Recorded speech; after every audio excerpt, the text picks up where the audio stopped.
तो बात करें हमारे प्रीवियस लेक्चर की, तो प्रीवियस लेक्चर के अंदर अपन ने पढ़ी थी आपकी क्वालिटीज पढ़ी थी, कैरेक्टरिस्टिक्स पढ़ी थी सॉलिड वेस्ट मैनेजमेंट की। कैरेक्टरिस्टिक्स के अंदर अपन ने एक पढ़ा था मॉइस्चर कंटेंट, कि सर मॉइस्चर कंटेंट जो है वो कितना होना चाहिए, वो अपन ने देखा था। राइट, ये मॉइस्चर कंटेंट कैसे डिटरमाइन किया जाता है, किसमें मॉइस्चर कंटेंट ज्यादा होता है, जैसे गार्बेज में होता है। तो इंडिया के अंदर जो वेट वेस्ट है, गार्बेज है, वो ज्यादा होता है। तो जो वेट वेस्ट होता है उसका इंसिनरेशन नहीं किया जाता है। राइट, तो ये कुछ बातें अपन ने कही थी। मॉइस्चर कंटेंट को कैलकुलेट करने का फॉर्मूला ऑन वेट बेसिस और ड्राई बेसिस, ये भी अपन ने डिस्कस किया था। उस पर भी एक अपन ने न्यूमेरिकल किया था, याद हो आपको तो, है ना। तो ये टॉपिक अपन ने करा था। और फिर अपन आए थे डेंसिटी के ऊपर। डेंसिटी बताई थी आपको गार्बेज की, रबिश की और एशियस की। गार्बेज, रबिश और एसएच की कितनी डेंसिटी होती है, वो भी आपको यहाँ पर मैंने आपको मेंशन करी थी। तो यहाँ तक सभी को क्लियर था, बताइएगा। उसी के बाद बात करें अपन नेक्स्ट के, तो हम आने वाले हैं नेक्स्ट प्रॉपर्टीज के ऊपर।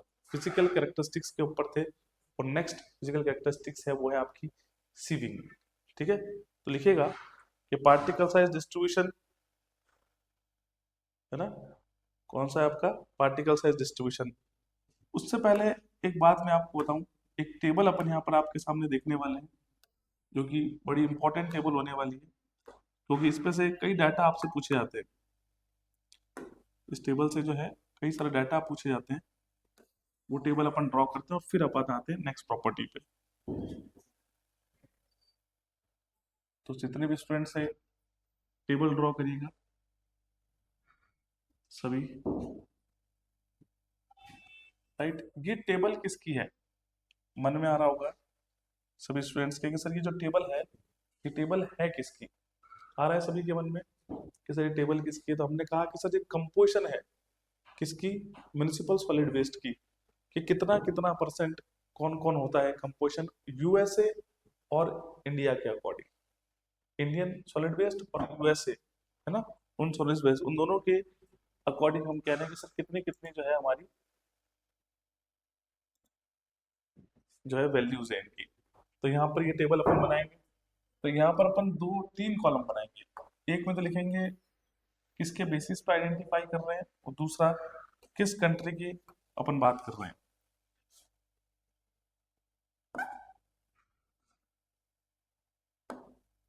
है ना, किस कंट्री की हम बात कर रहे हैं। तो यहाँ पर लिखें इस कॉलम के अंदर मास और कॉन्स्टिट्यूशन। मास या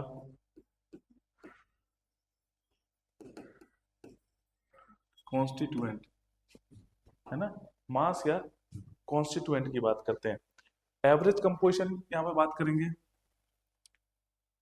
यहाँ पर बात करेंगे एवरेज कंपोजिशन की। ऑन एन एवरेज कितना कंपोजिशन है, मतलब कितना परसेंटेज उसका अवेलेबल है। राइट, तो मास या कॉन्स्टिट्यूएंट, और फिर अपन बात करेंगे आपकी average composition. Average composition percentage by wait, है ना, परसेंटेज बाय वेट, है ना, किसके बेसिस पे, परसेंटेज बाय वेट के बेसिस पर एवरेज कंपोजिशन जो है वो कितनी होगी। अब यहाँ पर दो कॉलम आपको और दिख रहे हैं। The first column is for Indian cities and another one column is for the USA, American cities. उन दोनों के लिए स्पेसिफिक क्वेश्चन पूछता है, तो इंडियन सिटी और यूएसए लिखिएगा। ये किसके लिए, Indian cities USA, United State of America. Right, ये अब बात आ रही है कि सर कैसे हम क्लासिफाई कर रहे हैं, है ना, बात ये आ रही है हम कैसे क्लासिफाई कर रहे हैं। तो हमने कहा हम क्लासिफाई कर रहे हैं गार्बेज, रबिश, एसेज और फाइन डस्ट के बेसिस पर। किसके बेसिस पर, garbage, rubbish, Ashes, fine dust. और ये जो फाइन डस्ट है ये किसमें आती है, इनर्ट मटेरियल में। इसमें आती है इनर्ट मटेरियल के अंदर आती है, जैसे डेब्रिज हो गया, सैंड हो गया, सिल्ट हो गया, these are the inert material. तो garbage, rubbish, ashes, fine dust.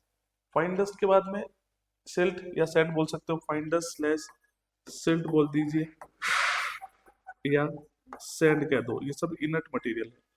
अब इनके बेसिस पर हम क्या करने वाले हैं, हम क्लासिफाई करने वाले हैं, हम क्लासिफाई करने वाले हैं वेरियस कंपोजिशन को, राइट।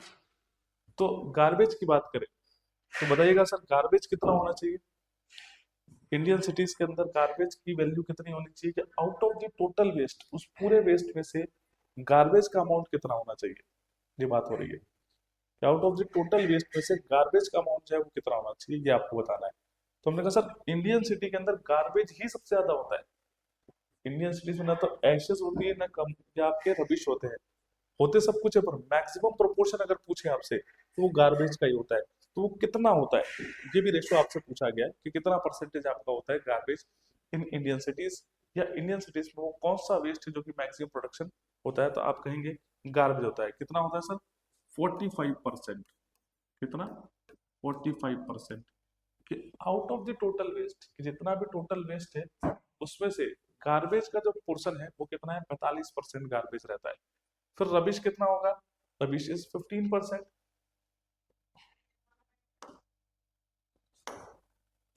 रबिश जो है वो 15% रहेगा।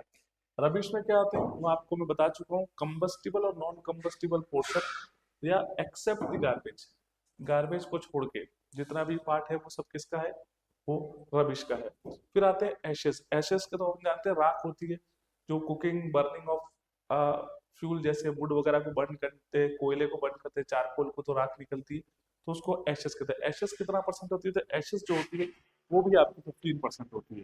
कितनी होती है, 15%। 15 15 30, 30 ये हो गया, 40 और कितना 45, तो जोड़ो कितना हो गया, रिमेनिंग कितना बचेगा, तो रिमेनिंग पोर्शन बचेगा वो रहेगा आपका किसका, सैंड, सिल्ट और फाइन डस्ट, मतलब इनर्ट मटेरियल का, डेब्रिस का कह सकते हैं, तो वो रहेगा आपका 25%। कितना रहेगा, 25%। ठीक है, ये याद रखिएगा।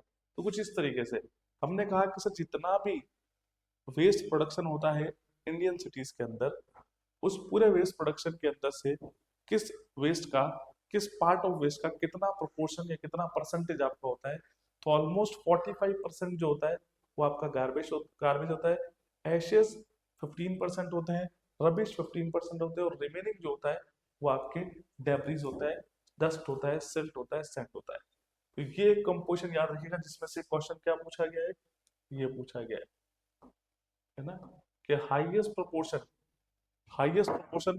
इन Indian waste is of what, garbage, है ना, नोट करिएगा जितने भी स्टूडेंट्स है।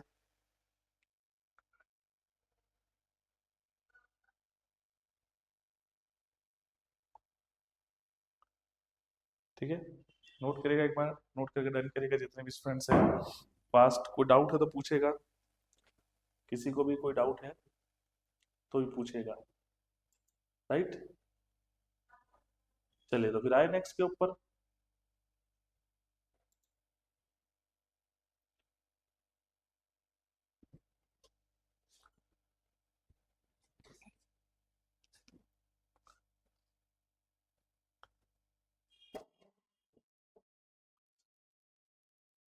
बताइए, फिर अपन आते हैं नेक्स्ट के ऊपर। नेक्स्ट हमने कहा कि बात की जा रही है आपके यूएसए की, किसकी बात की जा रही है, यूएसए की, यूनाइटेड स्टेट ऑफ अमेरिका के अंदर। यूएसए में जो वेस्ट होता है उसमें अभी लिखवा भी देंगे पॉइंट में आपको कि मैक्सिमम प्रोपोर्शन जो है वो किसका होता है, मैक्सिमम प्रोपोर्शन किसका होता है, ये क्वेश्चन पूछा गया है। इंडियन सिटी में तो मैक्सिमम प्रोपोर्शन गार्बेज का वो है 45%, तो ऐसे ही United State of America USA के अंदर फॉरेन सिटीज में जो मैक्सिमम परसेंटेज है वो किसका होता है, तो उसमें जो मैक्सिमम परसेंटेज होता है सर वो होता है आपके पेपर वेस्ट का। ये क्वेश्चन पूछा भी गया है, किसका होता है सर, पेपर वेस्ट का। कितना होता है, 50% होता है। कितना होता है सर, 50% होता है।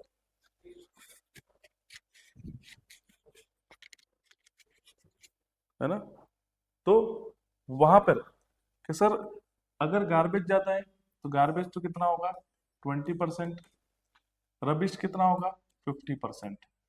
है ना, तो गार्बेज तो किसमें ज्यादा होता है, गार्बेज ज्यादा होता है आपके इंडियन सिटीज में, और फॉरेन सिटीज के अंदर क्या ज्यादा होता है आपका, रबिश ज्यादा होता है।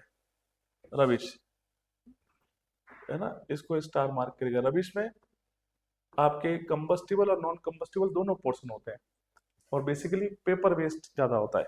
फिर रिमेनिंग 50 60 70 तो 15 15% जो होता है वो एशेज होते हैं, और रिमेनिंग 15% डेब्रिज, सिल्ट या डस्ट या सैंड होती है। ठीक है, तो ये है एक टेबल जो आपको याद रखनी है। तो क्या सभी को याद हो गई क्या, बताओ? क्या सभी को ये याद हुई क्या कि क्या कहा जा रहा है, इस टेबल से क्या क्वेश्चन पूछेगा, ये क्या सभी को पता है क्या? तो यहाँ पर पूछा गया है कि सर इंडियन सिटीज में और फॉरेन सिटीज में किस टोटल सॉलिड वेस्ट में कितना कितना प्रोपोर्शन होता है कंपोनेंट्स का या कॉन्स्टिट्यूएंट्स का, और मैक्सिमम प्रोडक्शन जो होता है या मैक्सिमम प्रोपोर्शन जो होता है वो किसका होता है। तो ये याद रखिएगा, 45 15 15 एंड 25, और इधर 20 50 15 और 15। राइट, तो यहाँ पर अब नोट लिखना है अपने को।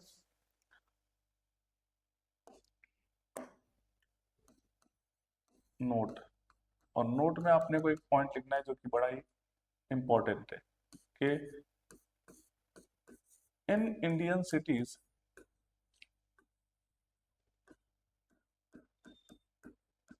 In Indian cities, the maximum the maximum composition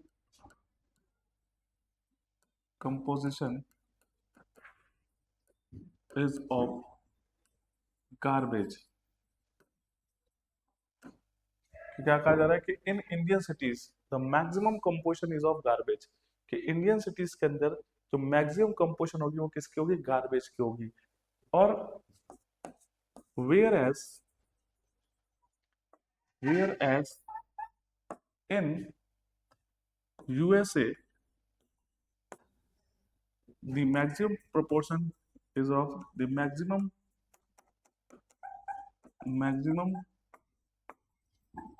proportion is of paper waste,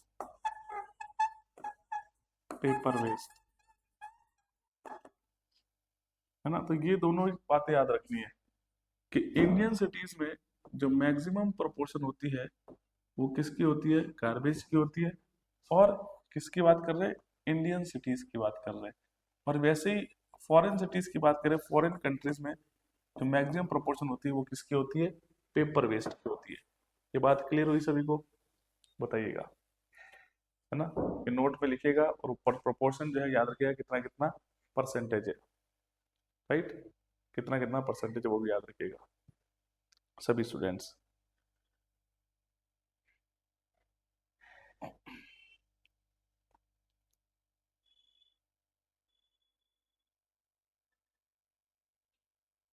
चलिए, तो हमने फिजिकल कैरेक्टरिस्टिक्स अपन पढ़ रहे थे, और फिजिकल कैरेक्टरिस्टिक्स के अंदर अपन ने क्या पढ़ लिया था, the first one is the moisture content and the second one is the density of waste.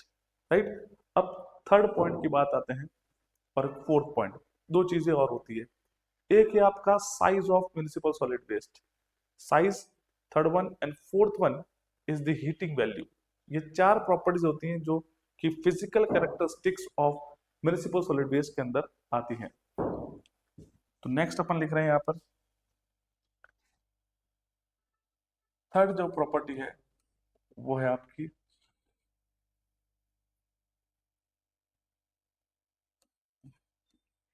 Particle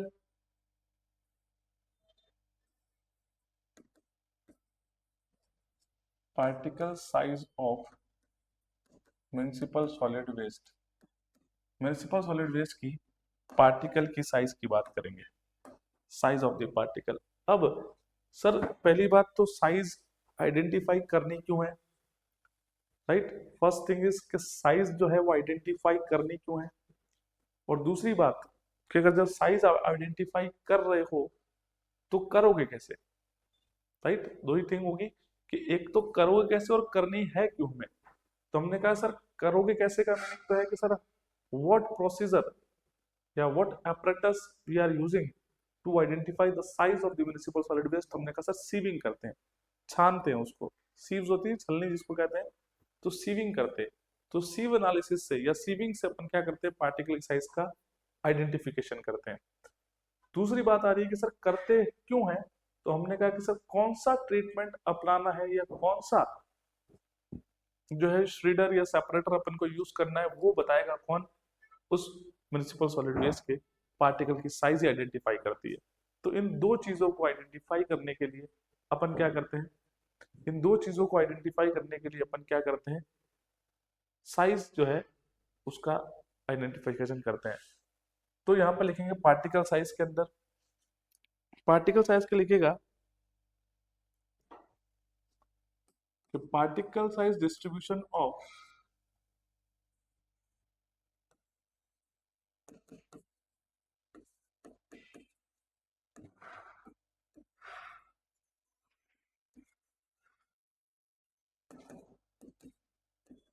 is important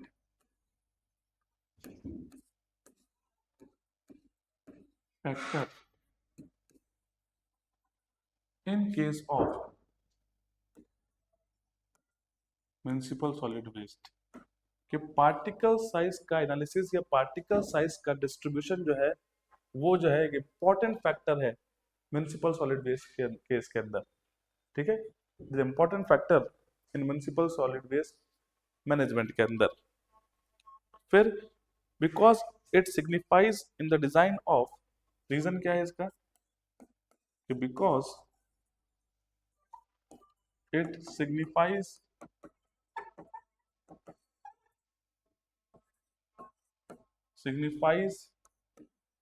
the design of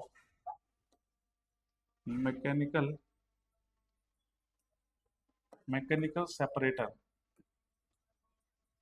कि कौन सा मैकेनिकल सेपरेटर अडॉप्ट करेंगे, because it signifies the design of, कि जब आप mechanical separator design करेंगे तो वो कौन सा सेपरेटर होगा जिसकी आप हेल्प लेंगे। ठीक है, तो it signifies the design of mechanical separator, और कौन सा मेथड आप यूज करने वाले हैं उसको प्रोसेसिंग या ट्रीटमेंट के लिए वो भी आइडेंटिफाई करता है। Because it signifies the design of mechanical separator comma shredder and waste treatment process, shredder and waste treatment process.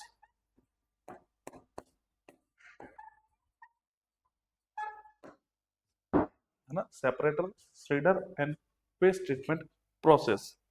तो हमने कहा कि क्यों साइज का आइडेंटिफाई करना है उस पार्टिकल की, तो उसका रीजन यहाँ पर लिखा गया है कि पार्टिकल साइज डिस्ट्रीब्यूशन एक इंपॉर्टेंट फैक्टर है म्युनिसिपल सॉलिड वेस्ट के अंदर, क्योंकि ये सिग्निफाई करता है कि the designing of the mechanical separator, कि कौन सा मैकेनिकल सेपरेटर या श्रीडर क्या होते हैं जो साइज का रिडक्शन करते हैं, उनको बोलते हैं श्रीडर।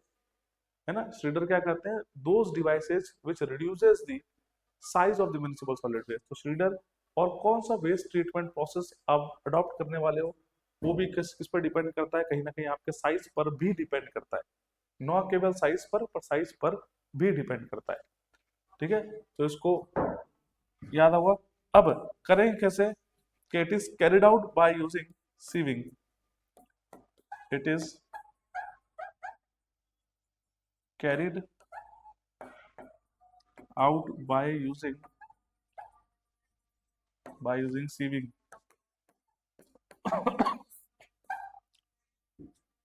it is carried out by using sieving, कि sieving से उसको कैरिड आउट करते हैं। तो एक बात याद रखिएगा, ये किसका हेल्प करते हैं,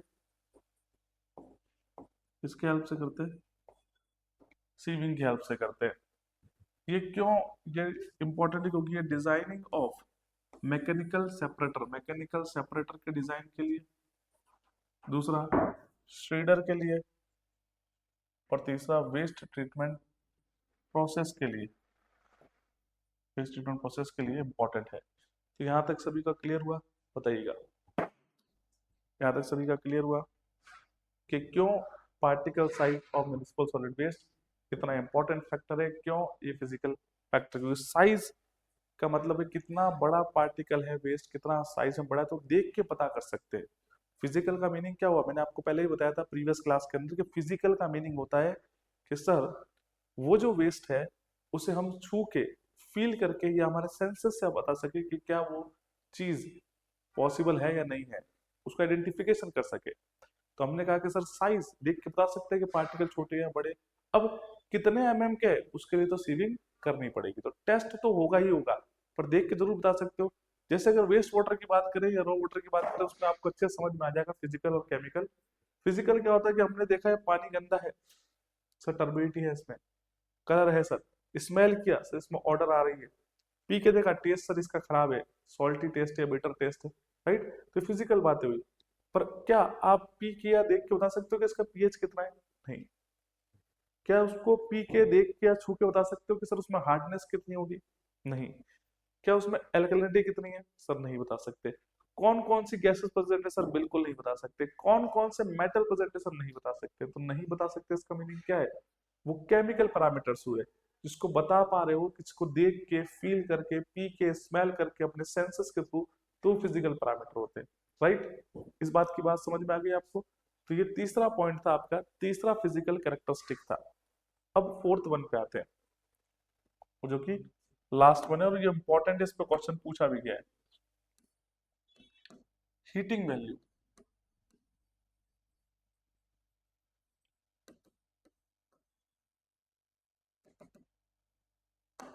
हीटिंग वैल्यू क्या कह रहे हैं सर? हीटिंग वैल्यू को भी आइडेंटिफाई करना होता है। हीटिंग वैल्यू क्या है सर? वही कैलोरीफिक वैल्यू। हीटिंग वैल्यू को ही कैलोरीफिक वैल्यू कहते हैं, और उसको आइडेंटिफाई करना जरूरी है यदि आपको उस वेस्ट से एनर्जी रिकवर करनी है। अगर आपको वेस्ट से एनर्जी रिकवर नहीं करनी तो कोई दिक्कत नहीं है, तब तो जो मन करे वो करो। पर अगर आपको वेस्ट से एनर्जी रिकवर करनी है तो आपको क्या करना होगा? आपको उस हीटिंग वैल्यू के बारे में पता होना चाहिए कि किस वेस्ट की हीटिंग वैल्यू कितनी है। क्या उस वेस्ट की हीटिंग वैल्यू परमिसिबल है? क्या उसका इंसिनरेशन किया जा सकता है? क्या उससे एनर्जी रिकवर की जा सकती है? या उसकी हीटिंग वैल्यू कम है, इसमें केवल और केवल बर्निंग की जाएगी? ये आपको कौन बताएगा? ये हीटिंग वैल्यू बताएगी। अब बताएगी कैसे सर? आपने तो बता दिया था कि 1500 किलो कैलोरी पर केजी से ज्यादा होगा, उसी का ही इंसनरेशन किया जाता है, उसी से ही एनर्जी को, वेस्ट से एनर्जी रिकवर की जाती है। पर बात तो ये आ रही है ना कि सर वो 1500 किलो कैलोरी पर केजी हमें पता कैसे चलेगा? वो कौन है जो इसको बताएगा कि इस वेस्ट की जो हीटिंग वैल्यू है या कैलोरिफिक वैल्यू है वो इतनी XYZ है? तो हमने कहा उसको पता लगाने के लिए क्या करना होगा? उसको पता लगाने के लिए सर आपको एक एपरेटस की हेल्प लेनी होगी। उस एपरेटस का नाम पूछता है कि हीटिंग वैल्यू या कैलोरीफिक वैल्यू को आइडेंटिफाई करने के लिए वो कौन सा एपरेटस आप यूज करेंगे। तो आप कहेंगे सर हम जो यूज करेंगे वो है आपका कौन सा? Bomb calorimeter. कौन सा? Bomb calorimeter. क्या होता है बॉम्ब कैलोरीमीटर? कि सर इसके अंदर हम जो है उस वेस्ट को बर्न करते हैं, टेम्परेचर को धीरे धीरे राइज करते रहते हैं, और कांस्टेंट वॉल्यूम पे अपन उसकी हीटिंग कैपेसिटी या कैलोरीफिक वैल्यू को नोट करते हैं, राइट। इसी को बोलते हैं बॉम्ब कैलोरीमीटर। इस पर क्वेश्चन आपका पूछा गया है प्रीवियस ईयर के अंदर, राइट। तो हीटिंग वैल्यू डालिएगा। आपका फोर्थ पॉइंट है फिजिकल कैरेक्टरिस्टिक का, तो लिखिएगा it is also referred to as calorific value. It is also refer to as calorific value. इसी को ही क्या कहा जाता है? It is also refer to as calorific value. इसी को ही कैलोरीफिक वैल्यू भी कहते हैं। हीटिंग वैल्यू बोलो, कैलोरीफिक वैल्यू बोलो, बात एक ही है। फिर लिखिएगा is the amount of heat generated from, कि क्या होती है कि it is the amount of heat generated from combustion of generated from combustion of, combustion किसका होगा? Combustion of unit weight of substance, solid waste का है ना, combustion of unit weight of substance expressed in kilo calorie per KG. Expressed in unit बता दिया आपको, unit क्या होगी ये भी पूछ सकता है एग्जाम में, तो कहेंगे किलो कैलोरी पर केजी इसकी यूनिट होती है। और किलो जूल पर KG, kilo calorie per KG generally तो ये लेते हैं, और किलो जूल पर केजी ये भी इसकी यूनिट होती है। तो यूनिट भी पूछ सकता है, हीटिंग वैल्यू का डिवाइस भी आपसे पूछ सकता है। नेक्स्ट लिखेगा कि commonly commonly the heating value of waste is determined by using bomb calorimeter।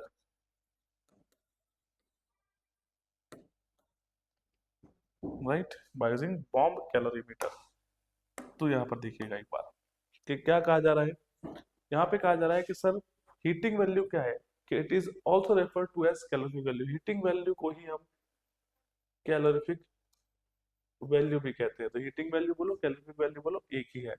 अब ये क्या होता है, it is the amount of heat generated, कितनी हीट जनरेट हुई है, कितनी हीट आपकी जनरेट हुई है कब, ड्यूरिंग द कंबशन, जब आपने बर्निंग करी उस यूनिट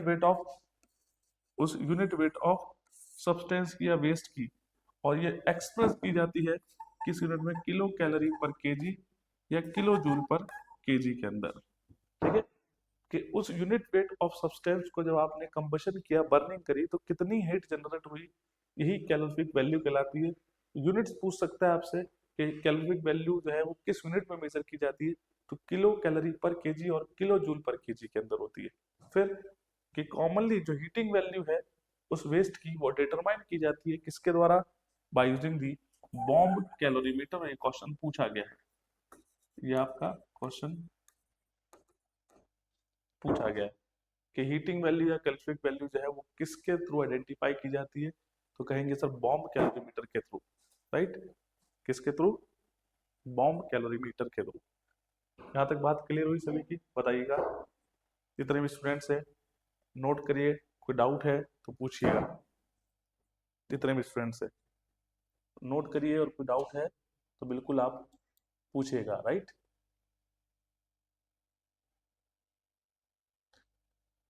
तो यहाँ तक अपना क्लियर हुआ। अब आते हैं अपन नेक्स्ट के ऊपर।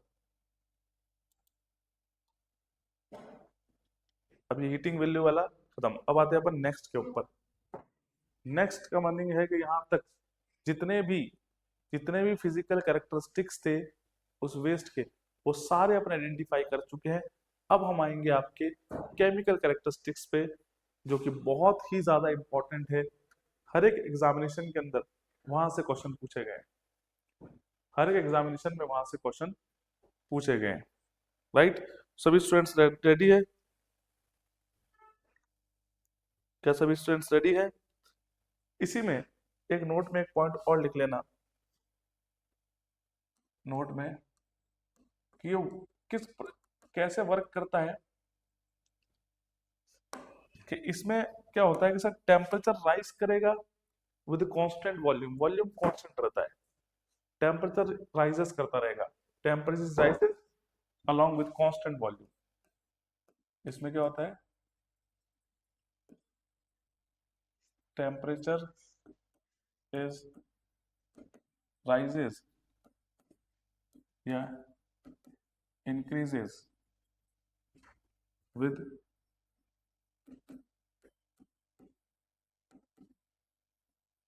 Constant volume.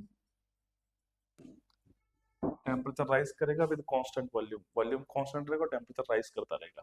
राइट, ये भी क्वेश्चन पूछा गया है कि किस किस तरह से ये वर्क करता है। हमने कहा सर इसमें वॉल्यूम फिक्स रहता है, टेम्परेचर धीरे धीरे राइज करता रहेगा, और मैक्सिमम कितना हीट जनरेशन होती है वो नोट अपन कर लेंगे, और उसी को ही हम कैलोरिफिक वैल्यू कहेंगे। यूज करेंगे बॉम्ब कैलोरीमीटर का, यूनिट होगी किलो कैलोरी पर केजी या किलो जूल पर केजी, राइट। तो इसको भी नोट करिएगा जितने भी स्टूडेंट्स है फास्ट, जितने भी स्टूडेंट्स है फास्ट, इसको भी नोट करेगा। और यहाँ पर ये आपका फिजिकल कैरेक्टरिस्टिक जो है वो खत्म होता है। अब आएंगे अपन केमिकल कैरेक्टरिस्टिक्स पर, जो बहुत ज्यादा इंपॉर्टेंट है, हर एग्जाम में पूछा गया है। तो हेडिंग डालिएगा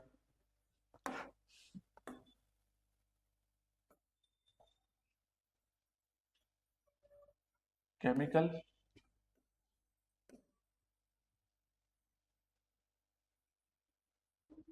केमिकल कैरेक्टरिस्टिक्स।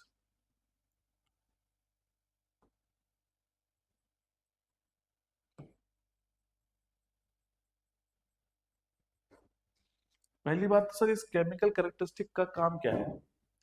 पहली बात तो इस केमिकल कैरेक्टरिस्टिक का जो है सब वो काम क्या है? तो हमने कहा सर इस केमिकल कैरेक्टरिस्टिक का काम ये है कि ये आपको बताएगा कि कौन सा ट्रीटमेंट मेथड आप अडॉप्ट करने वाले हो।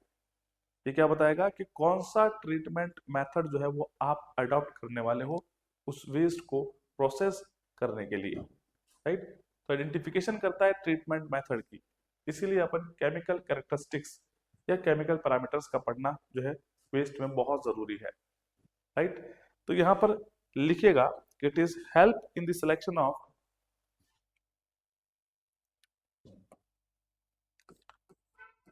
के it is help it is helps in the selection of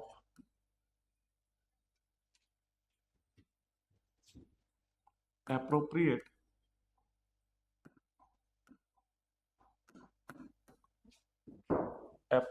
treatment process.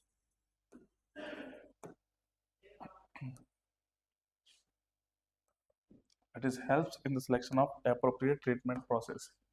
कि वो कौन सा सुटेबल ट्रीटमेंट आप देने वाले हो उस वेस्ट को, वो कौन सा सुटेबल ट्रीटमेंट आप अप्लाई करने वाले उस वेस्ट को, वो कौन बताता है? वो बताता है आपका केमिकल कैरेक्टरिस्टिक्स या केमिकल पैरामीटर कह सकते हैं। वैसे पैरामीटर वाटर में होता है, यहाँ पर कैरेक्टरिस्टिक्स होते हैं, ठीक है। अब यहाँ पर दो ही होते हैं, जैसे वहां पर तो अपन ने चार पढ़ लिए, मॉइस्चर कंटेंट पढ़ लिया, डेंसिटी पढ़ लिया, the third one is the size पढ़ लिया, and the fourth one is the heating value या कैल्फ्रिक वैल्यू। तो वहां तो चार पढ़ लिए फिजिकल कैरेक्टरिस्टिक में। तो केमिकल कैरेक्टरिस्टिक्स में कितने होते हैं? दो होता है, एक होता है प्रॉक्सिमेट एनालिसिस, एक होता है अल्टीमेट एनालिसिस। और इन दोनों एनालिसिस पर क्वेश्चन बार बार मल्टीपल टाइम्स पूछे गए, है ना, बार बार और मल्टीपल टाइम्स आपसे पूछे गए। तो इसको नोट करेगा कि क्यों केमिकल कैरेक्टरिस्टिक्स किसी वेस्ट का जानना जरूरी है, क्योंकि वो बताता है कि आपको कौन सा ट्रीटमेंट अप्लाई करना है, कौन सा ट्रीटमेंट अप्रोप्रिएट होगा, राइट।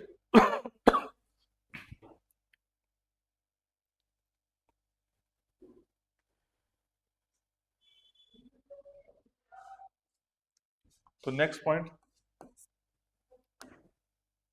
लिखिएगा आपका कि the economical recovery of material, the economical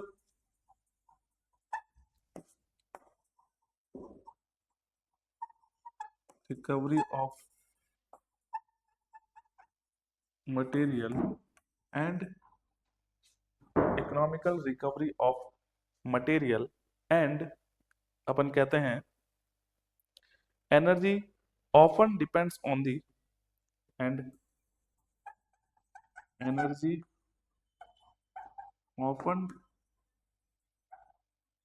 depends on दी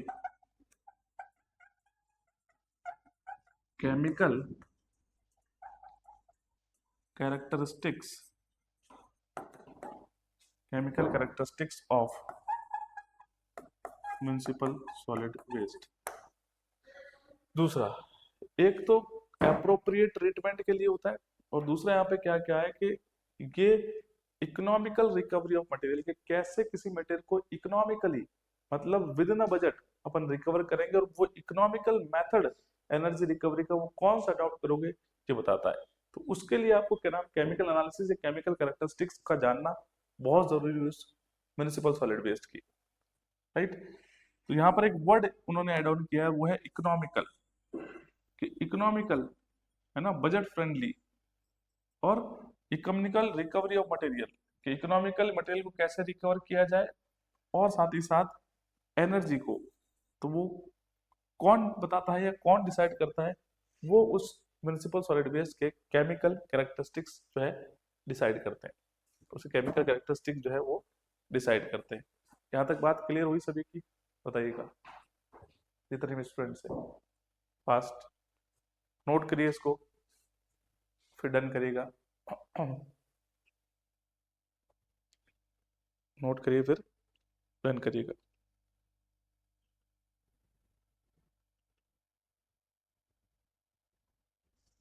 अब करेंगे कैसे, तो अपन ने बताया कि sir there are two common means, दो तरीके हैं जो कि आइडेंटिफाई करते हैं केमिकल कैरेक्टरिस्टिक्स किसी म्युनिसिपल सॉलिड वेस्ट की।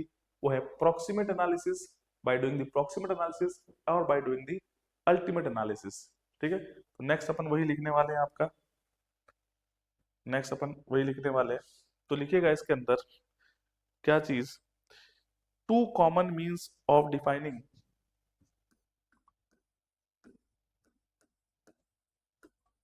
To common means of defining, two common means of defining the chemical characteristics of the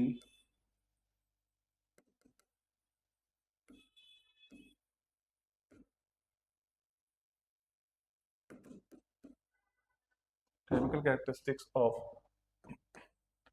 municipal solid waste are, कि वो दो कॉमन तरीके हैं। क्या कहा जा रहा है कि सर वो कुछ दो कॉमन तरीके हैं जिनके द्वारा अपन क्या कर सकते हैं, उस म्युनिसिपल सॉलिड वेस्ट की केमिकल कैरेक्टरिस्टिक्स को पता कर सकते हैं। और वो कौन से हैं, लिखिएगा प्रॉक्सिमेट एनालिसिस और अल्टीमेट एनालिसिस।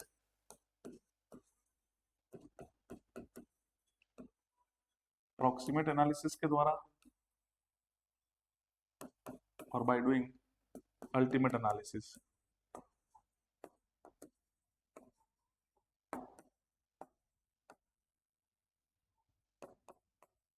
है ना। नोट करेगा किसकी हेल्प से, प्रॉक्सिमेट एनालिसिस और अल्टीमेट एनालिसिस का यूज करके हम क्या कर सकते हैं, हम उस वेस्ट की केमिकल कैरेक्टरिस्टिक्स का पता कर सकते हैं, उस वेस्ट की केमिकल कैरेक्टरिस्टिक्स का पता कर सकते हैं, राइट।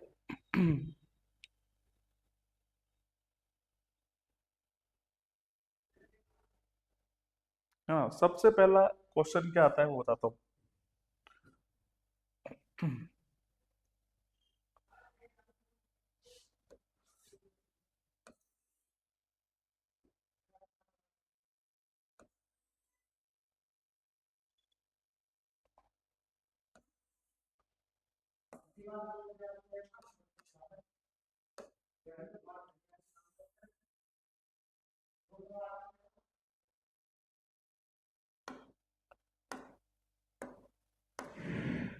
अब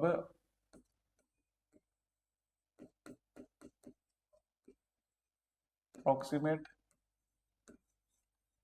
एनालिसिस और एक ultimate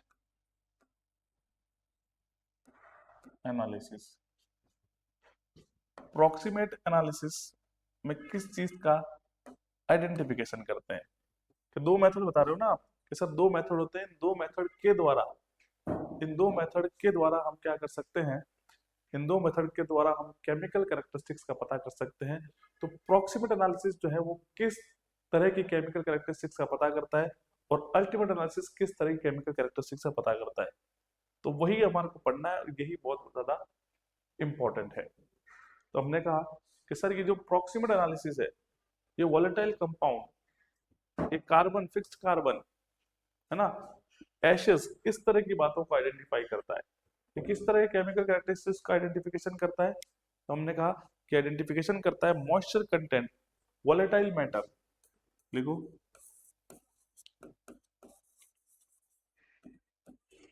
moisture content,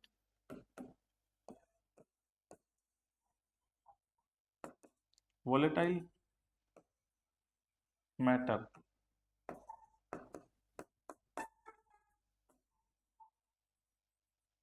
fixed carbon, moisture content, volatile matter, fixed carbon और एशेस का एंड एशेस। तो क्वेश्चन मल्टीपल टाइम पूछा गया, एक नहीं मल्टीपल टाइम, कि प्रोक्सीमेट एनालिसिस जो है वो उस म्युनिसिपल सॉलिड वेस्ट में किस किस प्रॉपर्टी को आइडेंटिफाई करता है?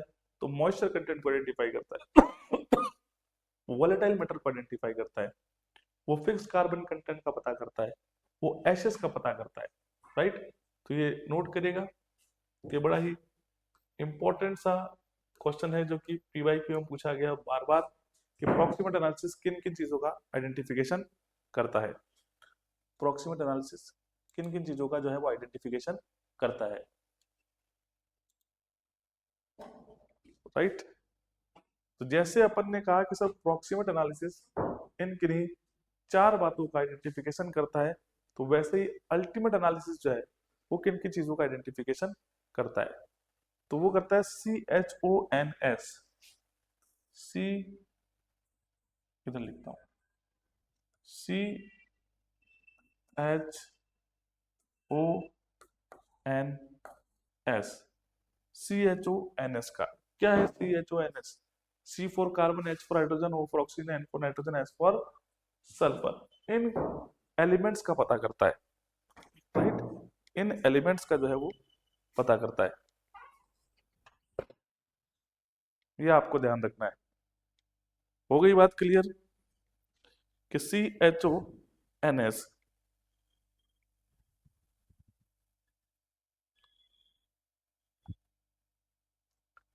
यहाँ पे लिखेंगे कि इट डिटरमाइंस द,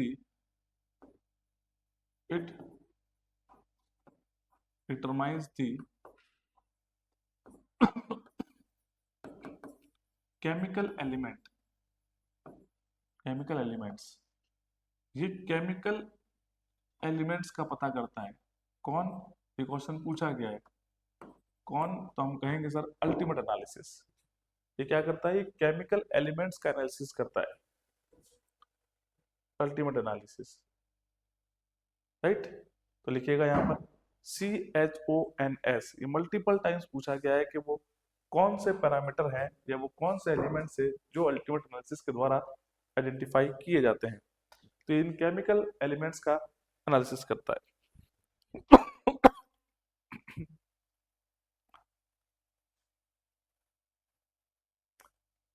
तो चाहो तो लिख लेना इसको, वैसे तो सभी को पता होगा। C फॉर कार्बन,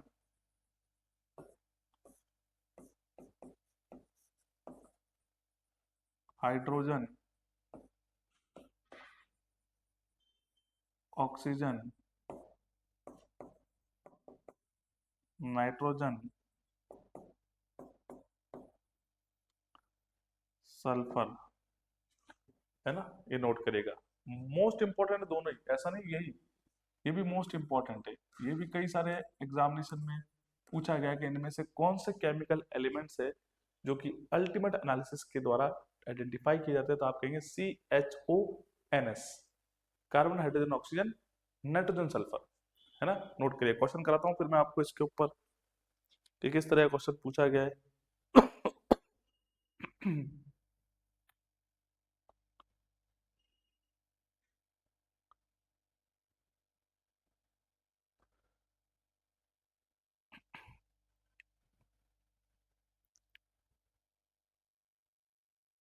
हाँ, क्वेश्चन कराता हूँ। उससे पहले एक टेबल और बनवाऊंगा मैं आपको, राइट? उससे पहले एक टेबल और बनाऊंगा। उस टेबल के अंदर अपन क्या करेंगे? उस टेबल के अंदर कुछ कंपोजिशंस लिखी गई है, जैसे प्रॉक्सिमेट एनालिसिस से जो मॉइस्चर कंटेंट का आइडेंटिफिकेशन होता है, वोलेटाइल मैटर का होता है, फिक्स कार्बन गैसेस का वो कितना कितना परसेंटेज होता है, राइट? और उसी के साथ कार्बन, हाइड्रोजन, ऑक्सीजन, ये कितना कितना परसेंटेज होता है अल्टीमेट एनालिसिस के द्वारा। तो ये दोनों बातें भी अपन यहाँ पर देखेंगे। राइट, तो एक बार इसको नोट करिएगा, कोई डाउट है तो पूछिएगा जितने भी स्टूडेंट्स हैं फास्ट।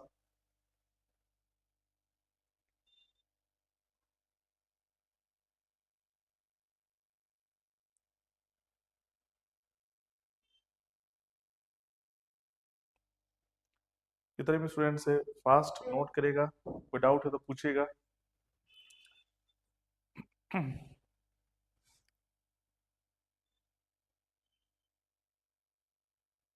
ठीक है, पहली टेबल बनाते हैं अपन।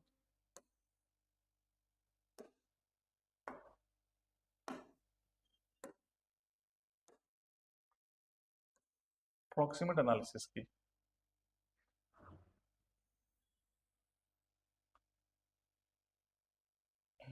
पहले टेबल बनाएंगे प्रॉक्सिमेट एनालिसिस की।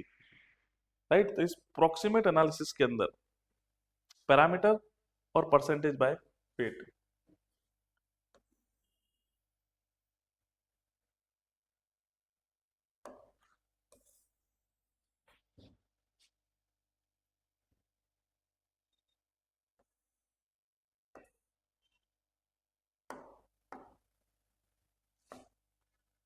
किसके बारे में बात करें? प्रॉक्सिमेट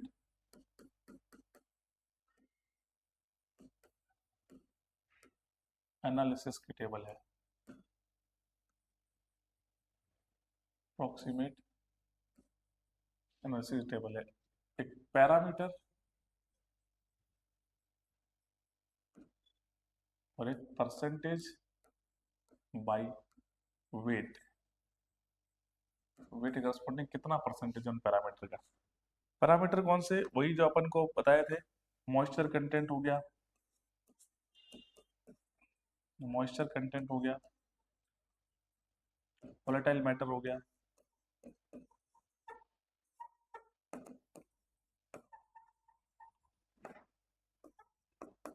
फिक्स्ड कार्बन हो गया,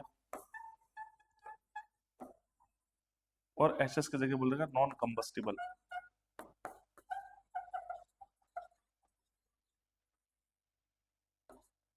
ठीक है, ये देखो अभी अपन ने लिखा था, अगर याद होता आपको, moisture content, volatile matter, fix carbon और एशेस लिखे थे। Moisture content, volatile matter, fix carbon, ashes. तो यहाँ पर अपन ने क्या लिखा है देखो, moisture content, volatile matter, fixed carbon और नॉन कंबस्टिबल। नॉन कंबस्टिबल जो जलाया ना जा सके, तो वही तो राख होती है। नॉन कंबस्टिबल बोल दो, ब्रैकेट में चाहो तो एशेस लिख सकते हो, है ना। एशेस क्या है? नॉन कंबस्टिबल पोर्शन ही तो होता है वेस्ट का, है ना। जैसे फ्लाई ऐश हो गई, तो क्या है? पावर प्लांट की राख है, तो ये जलाई नहीं जा सकती। जो जलाई नहीं जा सकती वो क्या हो गई? नॉन कंबस्टिबल हो गई। तो एशेस कैसे है? Non combustible. तो परसेंटेज बाय वेट की बात कर रहे हैं।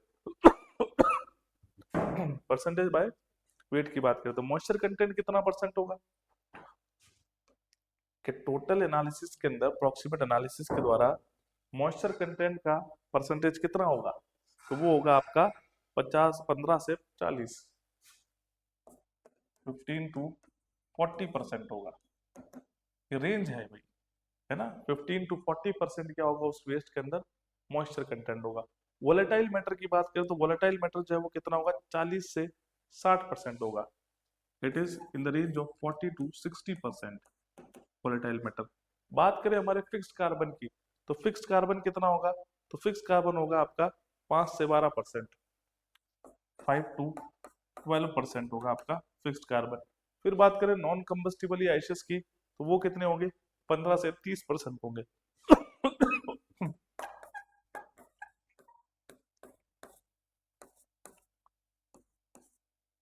है ना, 15 से 30% होंगे। तो ये क्या बात सभी को क्लियर हुई क्या? बताओ कितने भी स्टूडेंट्स है कि मॉइस्चर कंटेंट कितना? 15 से 40, volatile matter 40 to 60, fix carbon जो है 5 to 12 और 15 to 30 इज नॉन कंबस्टिबल या ashes. These are the percentage according to the proximate analysis. Analysis करने के बाद हमें पता चला कि मॉइस्चर कंटेंट कितना है सर? 15 से 40 है। हमें पता चला कि सर वोलेटाइल मैटर कितना है? 40 से 60 है। 5 से 12% क्या है आपका? फिक्स कार्बन है, और 15 से 30% जो है वो नॉन कंबस्टिबल या एशेस है। तो रेंजेस आपको याद रखनी है। ये रेंज जो है वो आपको याद रखनी है। तो सर क्वेश्चन कैसा आता है, एक तो रेंज से भी आता है और एक बार एक फिक्स्ड वैल्यू से भी आता है। तो फिक्स्ड वैल्यू की बात करें तो कितना होगा, 20, 53 कितनी होगी, ये होगा 20। अगर पूछे फिक्स्ड वैल्यू, एक सिंगल वैल्यू पूछे 53, तो 20% जो होगा वो मॉइस्चर कंटेंट होगा, 53% वॉलेटाइल मैटर होंगे, फिक्स कार्बन जो होगा वो 7% होगा, और नॉन कंबस्टिबल जो होंगे इट विल बी 20%। तो हो गया लगभग, देखो 53 और 7 60, 20 20 40 60 और 40 100 हो गया, राइट। तो अगर आपको रेंज पूछे तो भी आंसर आपके पास है, अगर आपको सिंगुलर वैल्यू पूछे तो भी आपके पास आंसर है। ठीक, इसके अकॉर्डिंग प्रोक्सीमेट एनालिसिस के अकॉर्डिंग उन सब्सटेंसेस का जो कि वो आइडेंटिफाई करता है। नोट करेगा जितने भी स्टूडेंट्स हैं, जितने भी स्टूडेंट्स हैं नोट करेगा।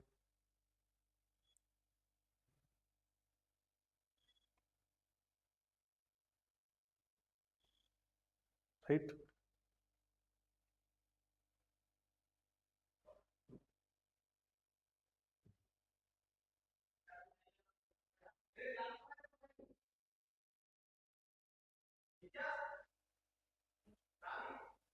चलिए अब आते हैं अपन नेक्स्ट पे, फिर आते हैं अल्टीमेट एनालिसिस पर। अल्टीमेट एनालिसिस, वो प्रोक्सीमेट एनालिसिस था, ये अल्टीमेट एनालिसिस है।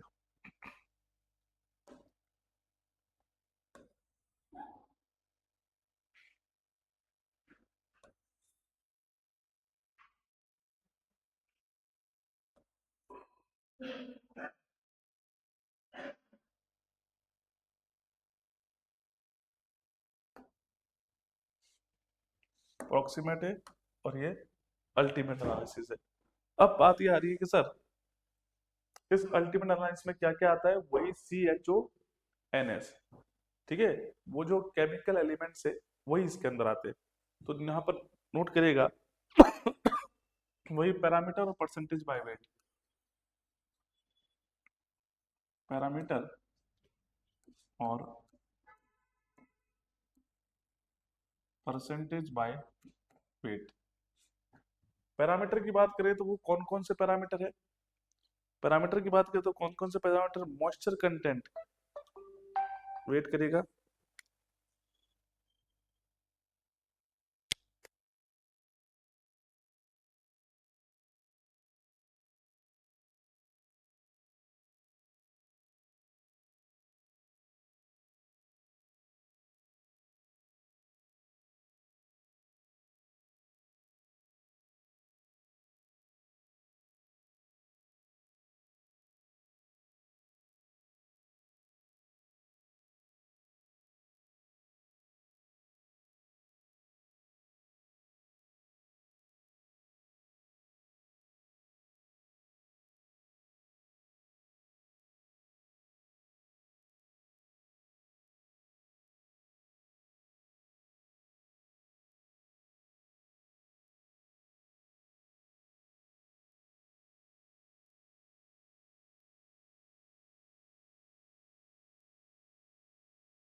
राइट।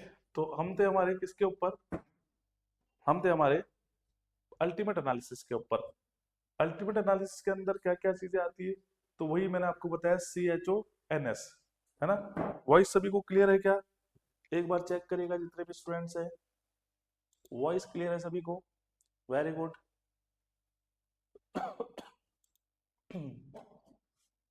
तो लिख दीजिए इसमें पैरामीटर्स की बात करें,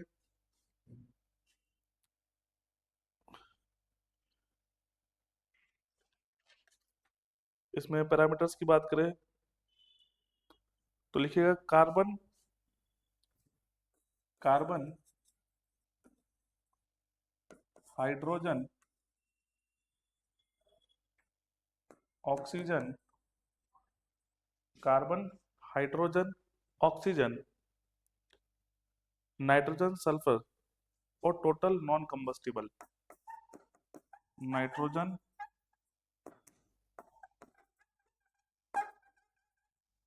और टोटल नॉन कंबस्टिबल। ये कुछ है, CHONS यही है। ये देखो CHONS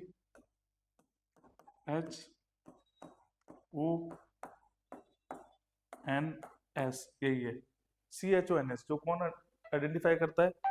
ultimate analysis, right. Wait,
तो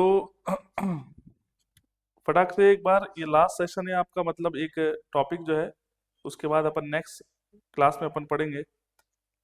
अभी एक लास्ट जो है ये देख लीजिए, CHONS का परसेंटेज देख लीजिए। तो ये 25 to 30% है।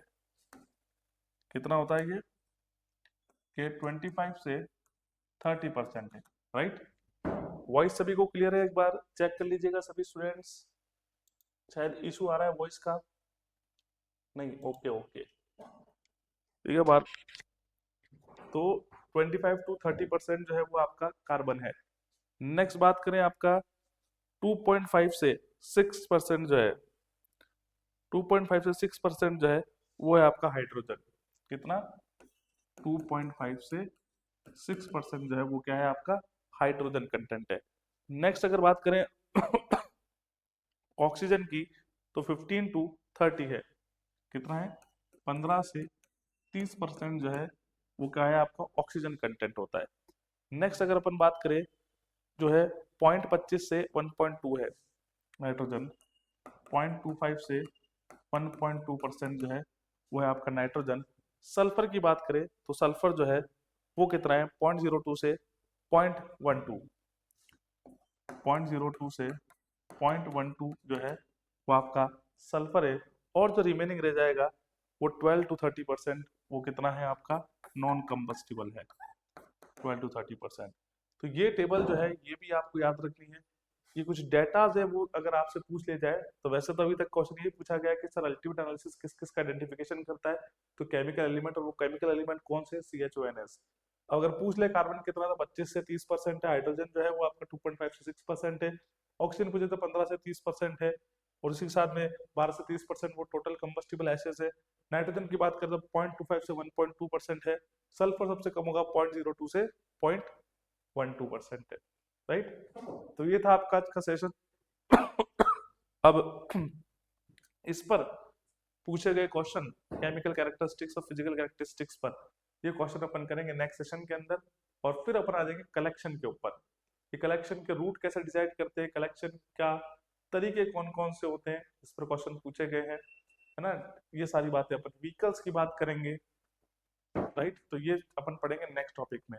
तो नेक्स्ट सेशन जो अपन स्टार्ट करेंगे उसमें इसके रिमेनिंग कुछ क्वेश्चंस के कैसे क्वेश्चन पूछे गए हैं फिजिकल और chemical characteristics of municipal solid waste के, और फिर अपन बात करेंगे रूट्स की, कैसे रूट्स डिसाइड करते हैं, कौन से व्हीकल्स का यूज करते हैं, क्या क्या कलेक्शन सिस्टम्स होते हैं, कितने तरह के कलेक्शन सिस्टम्स होते हैं, जैसे एली हो गया, कर्व हो गया, बैकयार्ड हो गया, है ना, set back set out collection collection system, उस सभी की बात करेंगे with the help of diagram. तो इस सेशन को आज यहीं पर एंड करते हैं, मिलते हैं आप सभी लोगों से कल एक नेक्स्ट सेशन के लिए। तो आज के लिए इतना ही। Thank you and bye bye.